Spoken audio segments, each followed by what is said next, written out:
नमस्कार।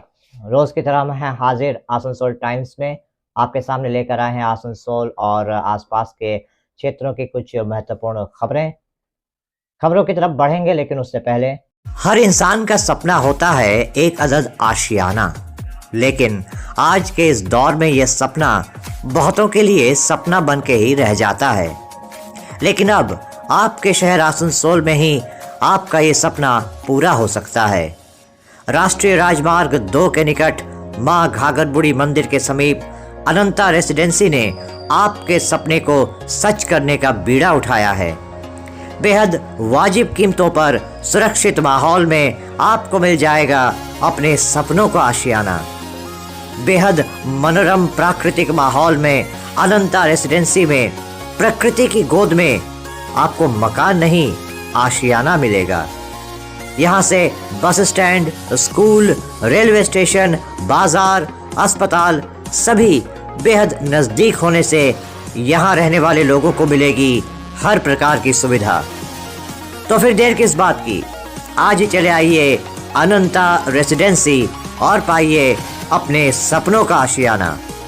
Mobile number 9933121270 और 7076368674। आज शहीद खुदीराम बोस की 135वीं जयंती के उपलक्ष्य पर आसनसोल नगर निगम की तरफ से chairman Amarnath Chatterjee, deputy mayor Abhijit Ghatak, MMIC Gurdas Chatterjee, पार्षद श्रावणी मंडल सहित तमाम लोगों ने शहीद खुदीराम बोस की प्रतिमा पर माल्यार्पण किया। आसनसोल साउथ थाने के समक्ष लगे शहीद खुदीराम बोस की प्रतिमा पर माल्यार्पण करने के उपरांत अमरनाथ चटर्जी ने कहा कि आज जो हम आज़ादी की फ़िज़ाओं में सांस ले रहे हैं, उसके पीछे खुदीराम बोस जैसे स्वतंत्रता सेनानियों का बहुत बड़ा योगदान है। अभिजीत घटक ने भी शहीद खुदीराम बोस के भारत के स्वतंत्रता आंदोलन में योगदान को याद करते हुए कहा कि शहीद खुदीराम बोस जैसे स्वतंत्रता सेनानियों ने चरम बलिदान दिया, तब कहीं जाकर आज हम आज़ाद भारत में सांस ले रहे हैं। वहीं गुरदास चटर्जी ने भी खुदीराम बोस की प्रतिमा पर माल्यार्पण किया और उनको भारत का एक महान स्वतंत्रता सेनानी करार दिया। आज के আমরা সকলেই জানি যে ক্ষুদিরাম বসু যিনি খুব অল্প বয়সে ভারতের স্বাধীনতার জন্য তিনি তার প্রাণ বলিদান দিয়েছিলেন এবং পরাধীন ভারতে পরবর্তীকালে স্বাধীন ভারতে যুব সমাজের যিনি পথপ্রদর্শক, যাকে দেখে যুব সমাজ উদ্বুদ্ধ হয়, যাকে দেখে যুব সমাজ আন্দোলনে নামে, তার অন্যতম নাম হচ্ছে ক্ষুদিরাম বসু। আজকে আসানসোল মিউনিসিপ্যাল কর্পোরেশনের পক্ষ থেকে আমরা তাকে শ্রদ্ধা জানাচ্ছি, তাকে সম্মান জানাচ্ছি এবং এইভাবে প্রত্যেক বছর আমরা এই দিনটা পালন করে থাকি। আমরা সকলেই তার কাছে কৃতজ্ঞ যে তার মতন বীর সন্তান ভারতবর্ষে জন্মগ্রহণ করেছিলেন, তাই আমরা ইংরেজদের ভারতবর্ষ থেকে বিতাড়িত করতে পেরেছি, ইংরেজদের থেকে ভারতবর্ষকে মুক্ত করতে পেরেছি। আজকে আসানসোল মিউনিসিপ্যাল কর্পোরেশন খুব ছোট আকারে মাল্যদানের মাধ্যমে আজকে এই দিনটা পালন করছে। আমরা আশা করব এবং আমরা প্রচেষ্টা করব যে আগামী দিনে তার জন্মদিন এবং মৃত্যুদিন আমরা আরও বড় আকারে পালন করতে চাই। আমরা চাই যে আসানসোলের একটি বিশেষ ভালো জায়গায় তার মূর্তি স্থাপন করতে, যাতে আসানসোলের মানুষ তার যে জীবনের কাহিনী, তার যে জীবনের ছোট্ট কয়েকটা বছরের তার জীবন, সেই সংক্ষিপ্ত জীবনের মানুষ অবগত হন। বিশেষ করে আজকের যারা নতুন প্রজন্ম রয়েছেন, যারা আজকে অনেকেই ভারতের স্বাধীনতা সংগ্রামের ব্যাপারে অবগত নন, সেই সব ছেলেমেয়েদের জন্য আজকে তো প্রচণ্ড রকম প্রাসঙ্গিক হয়ে গেছে ক্ষুদিরাম বসুকে জানা। ক্ষুদিরাম বসুর যে বলিদান, যে আত্মবলিদান, তিনি যেভাবে লড়াই করেছিলেন সেই বিষয়ে আজকে আমাদের ভারতবর্ষের নতুন প্রজন্মকে আরও বেশি অবগত হওয়া উচিত এবং করা আমাদের কর্তব্য। আমরা সবাই জানি ক্ষুদিরামের জীবনী ক্ষুদিরাম বড় জন্মগ্রহণ করেছে। আজকে আমরা 133তম জন্মদিন পালন উপলক্ষে এখানে উপস্থিত হয়েছি। ক্ষুদিরামের প্রতিকৃতিতে মাল্যদানের মধ্যেখান দিয়ে আমরা সমৃদ্ধ হই। আমরা শহরের মধ্যেখানে এই মূর্তির মধ্যেখানে সমাবেত হয়ে আমরা আসানসোলবাসীর কাছে এই বার্তাই দিয়ে দিই যে আমাদের আসানসোল মিউনিসিপ্যাল কর্পোরেশন সর্বদা চেষ্টা করে মনীষীদের সম্মান জানাতে।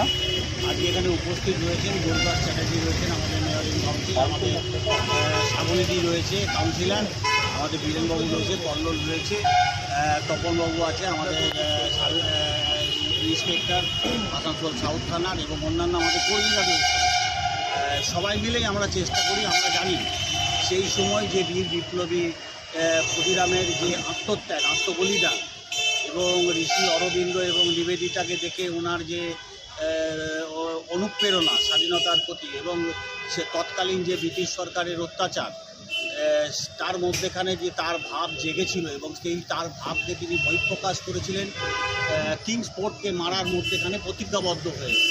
আমরা জানি সেই ইতিহাস, প্রফুল্ল চাকি এবং ক্ষুদিরাম কীভাবে মুজফ্ফরপুর গিয়ে সেখানে বোমের মাধ্যমে ওনাদের আক্রমণ করেছিলেন এবং পরবর্তীকালে কীভাবে ফাঁসি হয়েছে।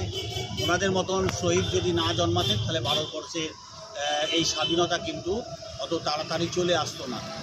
ওনাদের সাহস, ওনাদের সাহসিকতা, ওনাদের মানসিকতা আমাদের এখনও উজ্জীবিত করে, আমাদের সাহসিকতা বাড়িয়ে তোলে। ওনার প্রতি আমাদের শ্রদ্ধা, ভালোবাসা, প্রেম এবং ওনার চরণে আমাদের প্রণাম রইল। আসানসোল মিউনিসিপ্যাল কর্পোরেশন সর্বদা চেষ্টা করে এই সমস্ত মনীষীদের মধ্যেখানে নিজেদের উদ্বুদ্ধ। নতুন কাউন্সিলর দয়াময় রায় মারা গেছেন, ওনার প্রতি শ্রদ্ধা এবং শুভেচ্ছা জানান, আন্তরিক প্রীতি অভিনন্দন জানায়। যে ওনার বিগত দিনে যে কাজ ছিল সেই কাজগুলোর প্রতি উনি যে কাজ আসানসোলে করে নিয়ে গেছিলেন সেই কাজগুলোর প্রতি শ্রদ্ধা জানিয়ে এবং ওনার আত্মার শান্তি কামনা করে এবং ভগবানের কাছে প্রার্থনা করি ওনার পরিবারকে ভগবান সেই শক্তি দিক যাতে এই শোক ওনারা বহন করতে পারে। ওনার ছেলে বর্তমানে আমাদের কাউন্সিলর রয়েছে, বৌদি আছেন, বৌদির সামান্য অসুস্থ রয়েছে, সারই মধ্যেখানে যেন উনি সুস্থভাবে বেঁচে থাকেন এই কামনায় ভগবানের কাছে। आसनसोल रेलपार ट्रेडर्स वेलफेयर एसोसिएशन की तरफ से उनको हटाए जाने के खिलाफ जारी धरना प्रदर्शन आज चौथे दिन में प्रवेश कर गया। आज धरना मंच पर इन व्यापारियों की हौसला अफजाई करने के लिए आसनसोल उत्तर के विधायक और राज्य के कानून और श्रम मंत्री मलय घटक, आसनसोल नगर निगम के चेयरमैन अमरनाथ चटर्जी पहुँचे। उन्होंने भी व्यापारियों के साथ खड़े रहने का आश्वासन दिया। इनका कहना था कि वो रेलवे की तरक्की के ख़िलाफ़ नहीं हैं, लेकिन जिस तरह से बिना मुआवजा या पुनर्वास के यहाँ के व्यापारियों को हटने के लिए कहा जा रहा है वैसा नहीं होने दिया जाएगा। কয়েক মাস ধরেই দীপপাড়ার এই যে বাজার, এই বাজার উচ্ছেদ হবে, রেল উচ্ছেদ করবে, রেল ভেঙে দেবে, সেই নিয়ে আমাদের লড়াই প্রায় 1 বছর আগেই শুরু হয়েছিল এবং আমরা বলেছিলাম যে আমরা আপনাদের সঙ্গে আছি, থাকবো এবং যে লড়াই করতে হয় সেই লড়াই করব। আমরা যে রাজ্যটাতে বাস করি সেই রাজ্যটার নাম হচ্ছে পশ্চিমবঙ্গ এবং এই পশ্চিমবঙ্গের মুখ্যমন্ত্রীর নাম হচ্ছে মমতা বন্দ্যোপাধ্যায়, যার নীতি যে কাউকে উচ্ছেদ করা যাবে না। যদি রেল কর্তৃপক্ষ আপনাদের পুনর্বাসন না করেন এবং সেই পুনর্বাসন যদি আপনাদের পছন্দ মতো না হয় তাহলে কোনো মতেই এই যে রেলের প্রচেষ্টা, এই প্রচেষ্টা রেল সফল হতে পারবে না, এটুকু আমি নিশ্চিতভাবে আপনাদের বলতে পারি। রেল একটা ফ্রেট করিডোর করবে, আলোচনার মাধ্যমে করা উচিত। বারবার আপনারা চিঠি দিয়েছেন কিন্তু রেল আলোচনা করতে করেনি বা ডাকেনি। কিন্তু এই রাজ্যটার নাম হচ্ছে পশ্চিমবঙ্গ, যে রাজ্যটার মানুষ লড়াই করে, লড়াইয়ের মাধ্যমে প্রতিষ্ঠিত হয়েছে। স্বাধীনতা যুদ্ধ থেকে শুরু করে ভারতবর্ষের যে কোনো লড়াইয়ে অগ্রণী ভূমিকা আমাদের এই রাজ্যের মানুষ, রাজ্যের লোকেরা নিয়েছে। তাই আমাদের এই আন্দোলন আগামী দিনে এখান থেকে কলকাতা পর্যন্ত রেল লাইনটা যাবে, সেই মানুষদের কিন্তু পাথেও হবে। সেই মানুষ দেখবেন যে আমরা কিভাবে লড়াই করছি এবং কিভাবে লড়াই করে টিকে আছি। আমি আপনাদের এটুকু বলবো যে এই যে রেলের প্রচেষ্টা, সেটা আমি আমাদের মাননীয় মুখ্যমন্ত্রীর নজরে নিশ্চয়ই এনে দেবো। উনি জানেনও যে রেল এই ধরনের কাজ করছে। এবং আপনাদের যদি কেউ, আমাদের মাননীয় মুখ্যমন্ত্রী যে জনসভা হয়েছিল, যেই জনসভায় যদি গেছিলেন, তিনি কিন্তু জনসভায় তার বক্তব্যে বলেছিলেন যে রেলকে উচ্ছেদ করতে দেওয়া হবে না। সুতরাং মাননীয় মুখ্যমন্ত্রী যে নির্দেশ আমাদের দিয়ে গেছেন, আমরা সেই নির্দেশ অক্ষরে অক্ষরে পালন করব। এখানে কোনো মতেই উচ্ছেদ করে রেলকে দখল করতে দেওয়া হবে না। তার জন্য যদি সব থেকে সামনের সারিতে থাকতে হয়, তাহলে আমি থাকবো, গুলি খেতে হয় তাও থাকবো। এবং আপনাদের সঙ্গে আছি, থাকবো, আগামী দিনে ছিলাম। তো আজকে উনি এখানে আপনাদের এই ধর্ণামঞ্চে উপস্থিত হয়েছেন। এই ধর্ণামঞ্চে সবাই উপস্থিত হয়েছেন আপনারা। আমাদের সামনে উৎপল সিনহা রয়েছে, গোপাল রয়েছে, আশা রয়েছে, অর্জুন রয়েছে, আমাদের এলাকা কাউন্সিলর হেমন্ত রয়েছে, দীপালিদি রয়েছে এবং আপনারা সকলে রয়েছেন, যাদের ভরসা করে আমরা বিভিন্ন আন্দোলন করেছি এবং আমরা জয়লাভ করেছি। আমাদের আন্দোলন আগামী দিনে রেলপারে বিভিন্ন রকম ভাবে ছিল। আমরা সেই সমস্ত আন্দোলন গুলোতে প্রত্যেকটিতে জয়লাভ করেছি এবং আমাদের আশা আছে রেল কিছুতেই পারবে না আমাদের এই আন্দোলনকে প্রতিহত করে জয়লাভ করতে। আমরা বাড়ির মালিকদের বলেছি, যারা ভাড়াটিয়া রয়েছেন তাদের সঙ্গে আপনারা বসুন। আমরা বলেছি মানুষকে, আপনারা এই সমস্ত আন্দোলনকারী মানুষকে সমর্থন করুন। আমরা বলেছি রেলের কর্তৃপক্ষকে যে আপনারা সেই জায়গায় গিয়ে আপনারা আপনাদের সিদ্ধান্তকে বদলান, কারণ বারবার মানুষ উচ্ছেদ হতে সেখানে প্রতিষ্ঠিত হয় না। বারবার মানুষকে উচ্ছেদ করে তার বুকের মধ্যে আঘাত সৃষ্টি করা যাবে না। বারবার মানুষকে উচ্ছেদ করে তাকে কষ্টের মধ্যে রেখে রাখা যাবে না। তাই মলয় ঘটকের নেতৃত্বে আমাদের সেই আন্দোলন শুরু হয়েছে। রেলপারে শুরু হয়েছিল, রেলপার ওখানে প্রতিহত করেছে। আমাদের এই রূপপাড়া ঘাটকা অঞ্চলের মানুষ সমবেত হয়েছে সেই সিদ্ধান্তকে বদল করবার জন্য। আমরা আশা রাখবো সেই সিদ্ধান্ত বদল হবে এবং আমাদের মন্ত্রী যেরকম ভাবে আসানসোল শিল্পাঞ্চলে বিভিন্ন মানুষের পাশে থাকেন, আবার সেটা পুনরায় প্রমাণ করবার জন্য উনি আপনাদের আন্দোলনকে স্বাগত জানিয়ে উনি আপনাদের আন্দোলনকে সর্বসম্মতভাবে সাহায্যের প্রতিশ্রুতি দেওয়ার প্রক্রিয়ার মধ্যেখান দিয়ে আজকের এই আন্দোলনে এখানে বক্তব্য রাখতে এসেছেন। আমরা ওনার সুনির্দিষ্ট এবং সুপরিকল্পিত আগামী দিনের আমাদের কর্মসূচি কি হবে সেই কর্মসূচির বক্তব্য উনি রাখবেন। আমি মলয় ঘটক। আপনারা যেখানে যে ধর্ণা মঞ্চে এসেছেন, এটা কিসের ধর্ণা? আমাদের যে দোকানপাট সব উচ্ছেদ করছে রেলওয়ে, মানে মোদী সরকার যে করছে, যে এই জন্য আমরা সবাইকে যাতে পুনর্বাসন দেওয়া হয় তার জন্যে আমরা এই ধর্ণামঞ্চ চালু করেছি। এখানে যারা ধর্ণা দিচ্ছে তারা মূলত কারা? সমস্ত ব্যবসা দোকানদাররা, ব্যবসায়ী যত দোকানদাররা আছে সবাই, এই পার্থদা আছে, দদুলদা আছে, জয়দেবদা আছে, বিনয়দা আছে, রঞ্জিতদা আছে, সমস্ত। তো আপনারা কি রেলের যেখানে যারা আধিকারিক আছে তাদের সঙ্গে কথা বলেছেন? সব আমাদের বড় সবরা বলছে, অমরদা বলেছে, তারপরে আমাদের মন্ত্রী মলয় ঘটক মহাশয় বলছেন, তারপরে দদুলদা বলেছে, আজ কালকে আমাদের এমপির সাথে দেখা করতে বলেছে, চিঠি দিয়ে যাতে রেলমন্ত্রীকে চিঠি দেওয়া হয় যাতে আমাদের এখানে না। এই ধর্ণা কতদিন আপনারা চালাবেন? আমরা 10 দিন পর্যন্ত ধর্ণা চালাতে, আজকে 4th দিন। আপনার नाम? আমার নাম গোপাল রায়, 30 নম্বর ওয়ার্ডের কাউন্সিলর। यहाँ पे जो आज धरना दिया जा रहा है, ये किस मुद्दे पे है? रेलवे एक फ्रेट कॉरिडोर बनाने जा रही है, जो फ्रेट कॉरिडोर लुधियाना से डानकुनी तक होकर के जाएगी। और ये लुधियाना से डानकुनी के होते हुए बीच ये हम लोगों का रेलपार अंचल में 200 दुकानदार क्षतिग्रस्त हो रहा है। और ये जो 200 दुकानदार क्षतिग्रस्त हो रहा है, उनका परिवार, उनका रोजी रोटी, चूँकि हमसे ही हमारा परिवार जुड़ा हुआ है, आज हज़ारों लोग हमारी वजह से बेरोजगार हो जाएंगे। तो जिसमें अभी माननीय मलय घटक महाशय हम लोगों को प्रचुर मात्रा में आश्वासन दिए हैं कि हम हमेशा आप लोगों के साथ हैं। विशेषकर मैं संजय रजक इस आंदोलन का एक अहम हिस्सा हूं और हम लोग इस आंदोलन को बहुत दूर तक लेकर के जाएंगे। आपकी मांग क्या है? हमारी मांग एक ही है, मुआवजा और पुनर्वासन। आज जितने भी दुकान टूट रहे हैं, हम लोग दुकान के बदले दुकान मांगते हैं और अपना जो क्षतिग्रस्त हो रहे हैं पुनर्वासन और मुआवजा, बस यही हम लोगों की दो डिमांड है। तकरीबन कितने व्यापारी होंगे यहाँ पर 200 व्यापारी है, 200 व्यापारी है।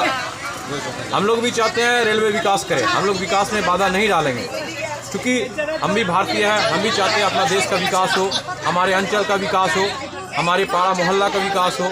लेकिन इस विकास को किसी भी माध्यम से हम लोग व्यापारियों के सीने पर बुलडोजर चला करके हम लोग ये विकास को होने नहीं देंगे, और ये उचित भी नहीं है।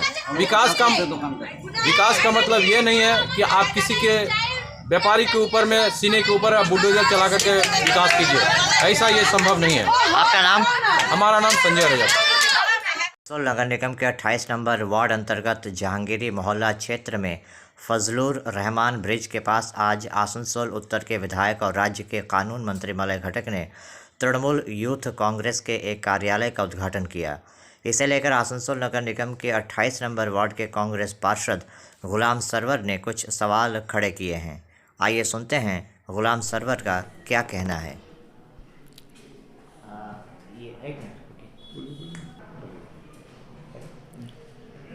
आज जो 25 नंबर आपके वार्ड में जो 28 नंबर जो ये हुआ टीएमसी पार्टी ऑफिस का उद्घाटन हुआ, उसको लेकर आपके कुछ सवाल हैं, कुछ आपत्तियां हैं, क्या है हुआ? आपत्ति कुछ नहीं है, मेरा सिर्फ इतना ही कहना है कि मैंने वहाँ पे एक कॉम्पिटिटिव लाइब्रेरी बनने की बात थी। मंत्री जी ने कबल उसके ओपनिंग किया था कि कॉम्पिटिटिव लाइब्रेरी बनाएंगे, लेकिन कोई नतीजा नहीं निकला।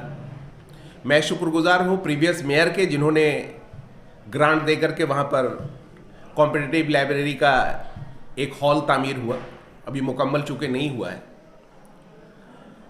और फिर हमारे ऑनरेबल मेयर ने ऐलान भी किया है कि इस नदी के इर्द गिर्द अगल बगल में किसी किस्म का कोई कंस्ट्रक्शन, कोई काम हम नहीं होने देंगे।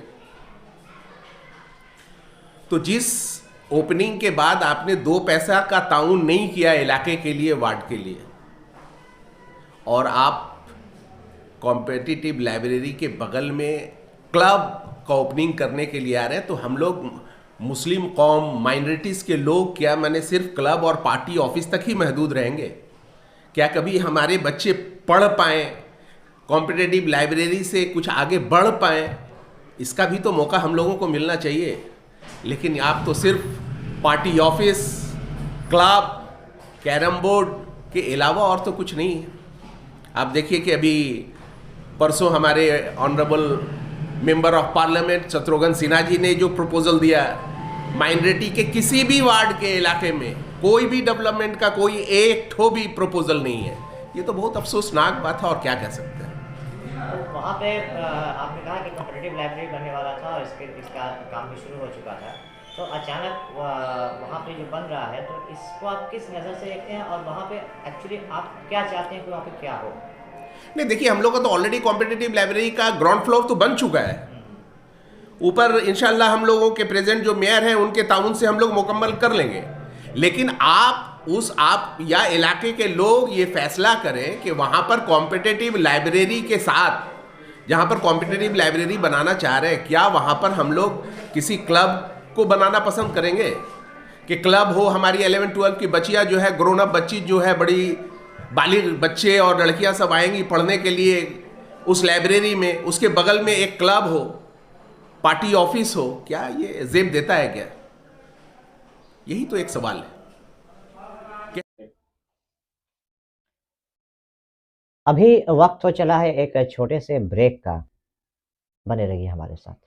Hillview Hospital, a multi-specialty hospital with ICU and dialysis unit.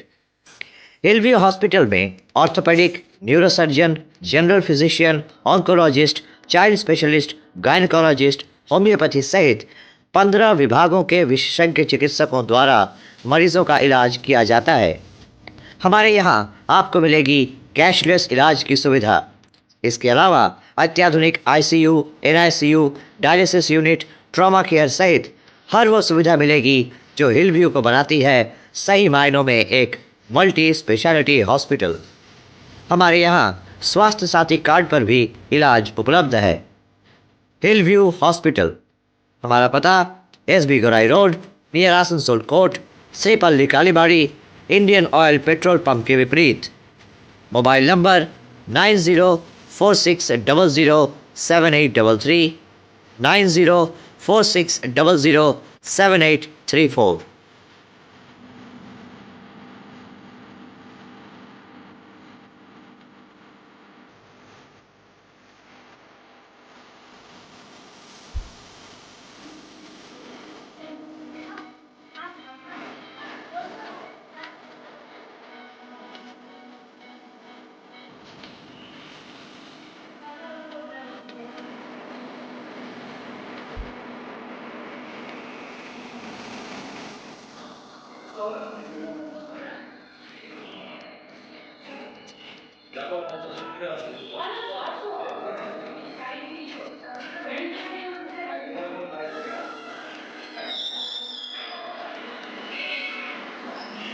आपके मकान को बनाए आपके सपनों का आशियाना, डेकोर वॉलपेपर। लजीज खाने के शौकीन लोगों के लिए अच्छी खबर। आसनसोल के SB गोराई रोड स्थित सुकांतो मैदान के सामने खुल गया है the Zaika fast food restaurant.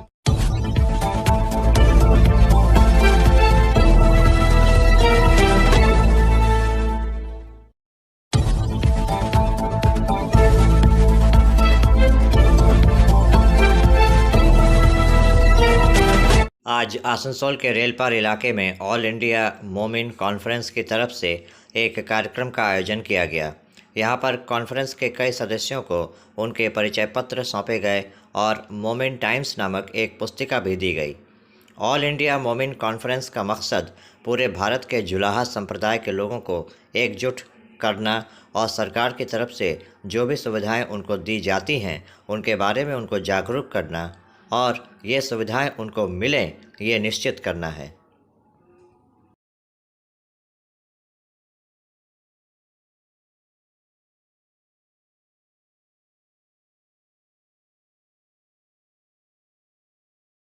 आज जो ये प्रोग्राम हुआ, इस प्रोग्राम के बारे में ज़रा बताइए क्या है और क्या मकसद है आप लोगों का? आज के प्रोग्राम का मकसद ये है कि ज़िला के सतह पर हमारे जो मेंबर साजी होती है और उसके लिए हम लोगों ने ये प्रोग्राम एक बुलाया है। और इसमें फिर से चूँकि ये एक आप जान रहे हैं जैसा कि बैनर पर लिखा हुआ है मोमिन ऑल इंडिया मोमिन कॉन्फ्रेंस का ये बैनर है। ऑल इंडिया मोमिन कॉन्फ्रेंस एक सोशल ऑर्गेनाइजेशन है जो कि सोसाइटी के बेहतरी के लिए, समाज की बेहतरी के लिए काम करती है अपने लोगों के लिए, और ये पसमानदा जो तबका है उसके लिए काम करती है बेसिकली। समझे, पसमानदा तबका जिस तरीके से नॉन मुस्लिम में पसमानदा तबके के लिए OBC जो काम करती है, ये काम भी वही काम, इनका भी मकसद भी वही है।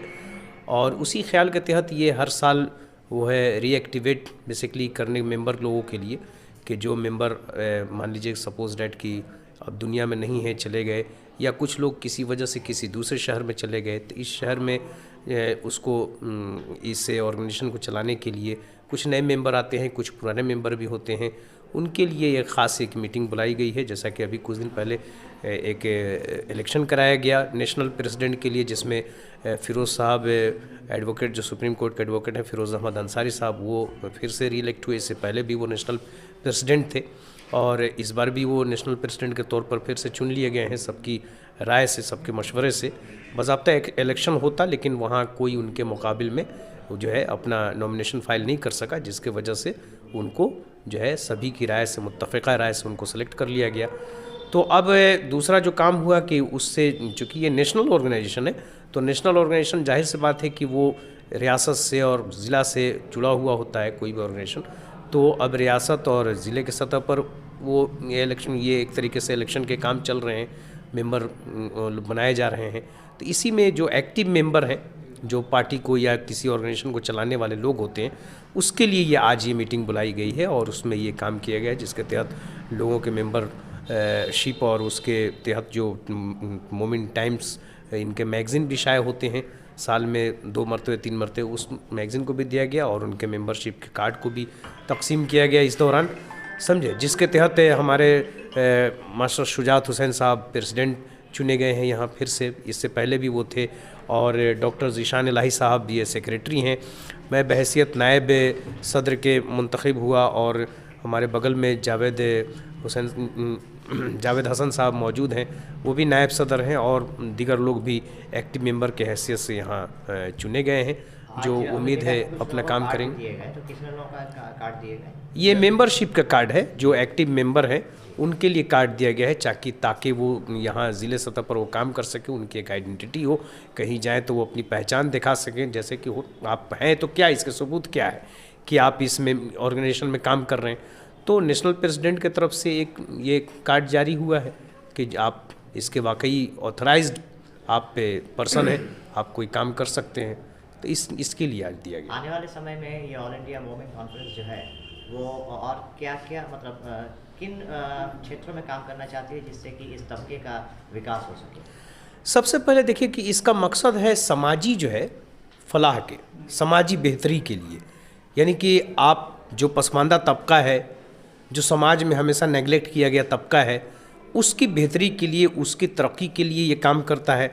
अब तरक्की के जाहिर सी बात है कि किसी समाज का तरक्की तो बगैर एजुकेशन के मुमकिन नहीं है, तो पहले उसको एजुकेट किया जाए, एजुकेशन में उसका क्या प्रॉब्लम हो रहा है या एजुकेशन में उसके क्या क्या जो है किस तरीके से कमियां हैं उनको दूर किया जाए, तो एजुकेशनली पहले रीच किया जाए, फिर सोशली उनको जैसे बहुत सारे एडवांटेज सरकार की तरफ से मिलते हैं, बहुत सारे उनकी चीज़ों को मालूम होते हैं, कुछ चीज़ें नहीं मालूम होती हैं, तो उनको पहुँचाने में मदद की जाए, समझे। फिर उनके बहुत सारे लोग ऐसे हैं कि जिस तरीके से सरकार भी अपने रखती है एम कि हम अभी ठंडे के दिन में उनको जो ज़रूरत है, जो होमलेस हैं या बहुत ही पुअर फैमिली है जिनके पास सही से ठंडे के इंतज़ाम करने की चीज़ें नहीं है, या जिस तरीके से अभी गुज़श्ता कुछ दिन पहले ये कोरोना वायरस से लोग परेशान हुए और भुखमरी के शिकार हुए, तो ये तमाम चीज़ों को नज़र में रख करके उनकी ज़रूरियात के मुताबिक हम काम करते हैं कि ताकि उनका कंडीशन, उनके प्लाइट, उनके हालात बेहतर हो सके, समझे। तो ये सामाजिक काम हम बेसिकली करते हैं और उनको अवेयर करते हैं समाज के तहत, अपने समाज के तहत, उनके एजुकेशन के तहत, सरकार के तहत, सियासत के तहत और दूसरे मंसूबों के तहत हम उनको बेदार करते हैं, उनको स्ट्रीम लाइन में जोड़ते हैं ताकि वो अपनी ज़िंदगी बेहतर से बेहतर बना सकें और वो मेन स्ट्रीम में आ सकें, लोगों के साथ ज़िंदगी बेहतर तौर पर जी सकें। सर, आपका नाम और परिचय? डॉक्टर मोहम्मद मशकूर आलम, मैं असिस्टेंट प्रोफेसर बीबी कॉलेज आसनसोल। वरिष्ठ टीएमसी नेता और पूर्व बोरो चेयरमैन दयामय राय का निधन हो गया। उनके निधन से आसनसोल में तृणमूल कांग्रेस के नेताओं और कार्यकर्ताओं में शोक की लहर दौड़ गई। उनके देहांत की खबर सुनते ही राज्य के मंत्री मलय घटक, रानीगंज के विधायक और एडीडीए चेयरमैन तापस बनर्जी, आसनसोल नगर निगम के उप मेयर अभिजीत घटक, एमएमआई गुरदास चैटर्जी, मानस दास सहित तमाम बड़े नेता और कार्यकर्ता उन्हें अंतिम श्रद्धांजलि देने पहुंचे। কারণ তিনি বহুদিন আমাদের কাউন্সিলর ছিলেন এবং বড় চেয়ারপারসন ছিলেন, বড় চেয়ারম্যান ছিলেন এবং মানুষের জন্য অনেক তিনি কাজ করে গেছেন। বিশেষ করে দীর্ঘকাল ধরে তিনি তার এলাকায় মানুষের পরিষেবা দিয়ে এসছেন কর্পোরেশনের মাধ্যমে। আমরা শ্রদ্ধা জানাই এবং তিনি অনেক দিন ধরে অসুস্থ ছিলেন, তাই তার বিদেয়ী আত্মাকে আমরা শ্রদ্ধা জানাই এবং তার পরিবার সমবেদনা জানাই। তার পরিবারের যারা রয়েছেন তাদেরকে আমরা এটুকুই বলবো যে আমরা তাদের সঙ্গে আছি, তাদের পাশে আছি এবং আগামী দিন আমরা যেভাবে দয়াময়দা আমাদের পাশে ছিলেন, আমাদের সহকর্মী ছিলেন, আমরা একসাথে কাউন্সিলর ছিলাম, আমরা একসাথে কাজ করেছিলাম, সেই দিনগুলো আমরা আজও মনে রেখেছি এবং আগামী দিনেও তাকে মনে রাখবো যে তিনি একজন ভালো মানুষ, তিনি মানুষের জন্য কাজ করেছেন, তিনি মানুষের জন্য যে যখনই কোনো বিপদে মানুষ পড়েছে তখনই তার পাশে দাঁড়িয়েছে। তো রাজনীতিতে আমাদের অনেক সিনিয়র ছিলেন, আমাদের অনেক সিনিয়র ছিলেন, মানে যারা সুকুমারদার সঙ্গে মানে রাজনীতিতে নামেন আর কি, বরাবরই কংগ্রেস রাজনীতি, পরবর্তীকালে তৃণমূল কংগ্রেস রাজনীতি করেছে এবং সেই সব প্রতিকূল অবস্থার মধ্যে দয়ালা কিন্তু কংগ্রেস করে দিল। যে কজন আমাদের সিনিয়ররা ছিলেন তার মধ্যে দোয়ালে একজন। পরবর্তীকালে আনন্দবাবু নির্বাচনে রাহালের মোড়ে একটা অফিস ছিল ছোট্ট মতো, সেইখানে তারা কয়েকজন বসে ফিল্টার ছিলেন, সবাই একসঙ্গে রাজনীতি করতেন। তারপর পরবর্তীকালে যখন নির্বাচন এলো 2016 সালে বোধহয় নির্বাচনের টিকিটে 9 সালে আমার সবাই এসেছে। যখন আমরা পুর নিগমটা আমরা পেলাম প্রথম স্বাধীনতার পর, তখন প্রথম যে বোর্ড সেই বোর্ডের উনি সদস্য ছিলেন। তারপর দীর্ঘদিন রাজনীতি করেছেন, সমাজকর্মী ছিলেন। আর কারো অভাব তো পূরণ হয় না। যাই হোক, আমরা একজন আমাদের সদস্যকে আমরা হারালাম। তার পরিবারকে, শোক সন্তপ্ত পরিবারকে আমি শোক জ্ঞাপন করি। সর্বশক্তিমান ঈশ্বরের কাছে প্রার্থনা করি, ঠাকুরের কাছে প্রার্থনা করি তার চরণে যেন তার আত্মার শান্তি পায়, তার আত্মার শান্তি পায়। तो अभी आप देख रहे थे आसनसोल और आसपास के इलाके की कुछ महत्वपूर्ण खबरें। हम रोज आप तक शिल्पांचल की महत्वपूर्ण खबरों को पहुंचाते रहेंगे और अगर आपको हमारी इन खबरों से बाखबर रहना है तो आपको करना होगा एक छोटा सा काम। आपको हमारे चैनल आसनसोल टाइम्स को सब्सक्राइब करना होगा और पास में दिए गए बेल आइकन को प्रेस करना होगा, ताकि जब भी हम कुछ नया नई खबर या कुछ नया पोस्ट डालें तो इसकी खबर आप तक पहुंचे और आप इन गतिविधियों से बाखबर रह सकें। इसके अलावा आप हमारे वेबसाइट www.asansoltimes.co.in पर लॉगिन भी कर सकते हैं और वेबसाइट के जरिए और हमारे पोर्टल के जरिए शिल्पांचल की हर छोटी बड़ी गतिविधियों से बाखबर रह सकते हैं, उनकी जानकारी हासिल कर सकते हैं। आज के इस बुलेटिन में इतना ही। कल फिर होगी आपसे मुलाकात। नमस्कार।